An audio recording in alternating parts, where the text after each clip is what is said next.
Atualmente, tem sido gerada uma polêmica em torno de um adereço amplamente utilizado pelas mulheres, o turbante, que este objeto em si nada tem de diabólico. Eu vou te mostrar biblicamente e vou te explicar e te convencer do que eu estou falando. Fique comigo!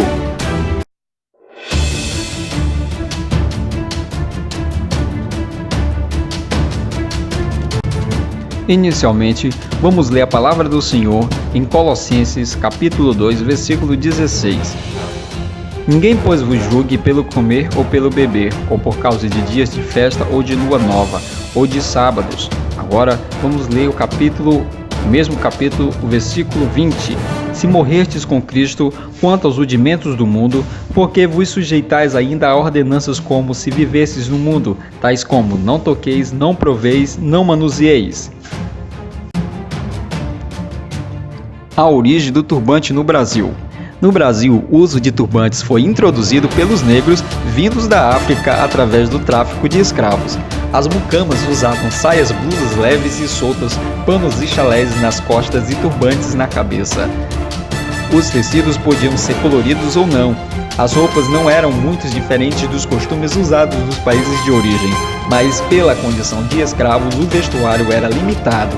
Entretanto, os costumes e vestimentas africanos eram reproduzidos no Brasil, distinguindo e afirmando a identidade cultural negra. O turbante e a Bíblia Sagrada. Turbante, tecido enrolado na cabeça e usado como cobertura.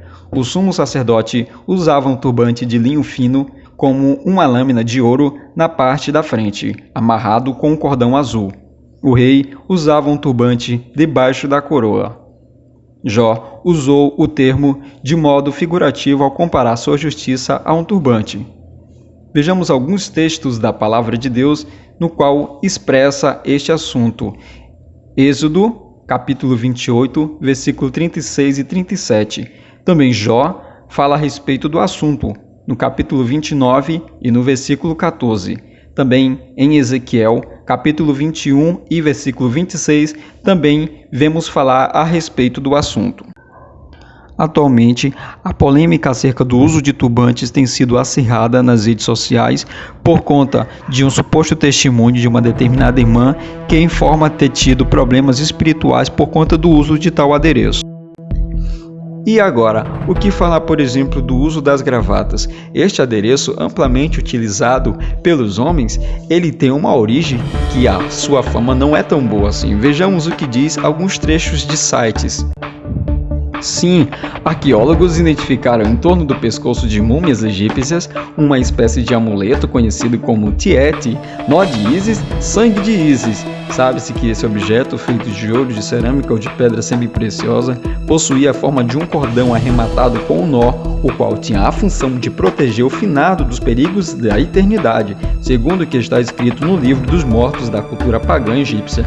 Tal amuleto foi criado como símbolo dos panos usados pelas deusas Ísis em seu tempo de menstruação. Os amuletos tietes mais conhecidos são feitos de metais, os quais se conservaram com o passar do tempo. O que dizer, por exemplo, então, de outras peças de roupa ou adereços que são utilizados também por pessoas em rituais, como o próprio vestido e outras peças que poderíamos aqui citar. O uso de turbantes ainda envolve a questão das mulheres que utilizam este adereço na cabeça durante o tratamento de câncer. Elas utilizam esse objeto para esconder a calvície gerada pela queda de cabelo durante esse tal tratamento. Atualmente, a polêmica acerca do uso de turbantes tem sido acirrada nas redes sociais por conta de um suposto testemunho de uma determinada irmã que informa ter tido problemas espirituais por conta do uso de tal adereço. Mas nós não temos nenhuma comprovação de que esse adereço em si é diabólico.